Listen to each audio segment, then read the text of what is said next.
ধারণা করে কথা বলা নিষেধ ইসলামে। ওয়া ইন্না যান্না লা ইউগনি মিনাল হাক্কি শাইআ, আল্লাহ বলেন ধারণা কখনো সত্যের বিকল্প হতে পারে না। আপনাকে সত্যটা জেনে বলতে হবে। আমরা এরকম সমাজে অনেক করি, অনেক আপনি পাবেন। ধরেন যে আপনাকে আপনার এক বন্ধু দেখলো, রিক্সা দিয়ে যাচ্ছেন, আপনার পাশে এক নারী বসা, তো সে অনেক কিছু খারাপ ধারণা করতে পারে।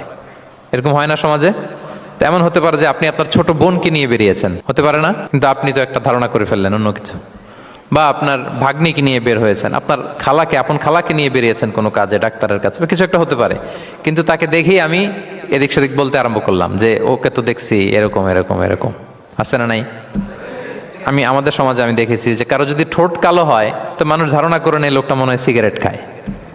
কিন্তু সিগারেট সেবন করা ছাড়াও কারো ঠোঁট কালো হতে পারে কি পারে না বলেন? এই যে এগুলো সমাজে প্রচলিত।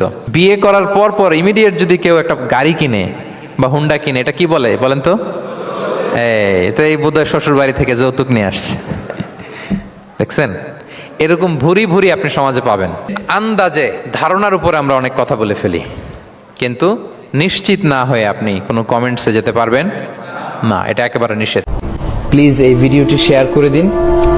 নিচে শেয়ার নামক একটি বাটন দেখতে পাবেন, সেই শেয়ার বাটনটি ক্লিক করুন, ফলে আপনার বন্ধু বান্ধবদের সাথে আজকে লাইভটি শেয়ার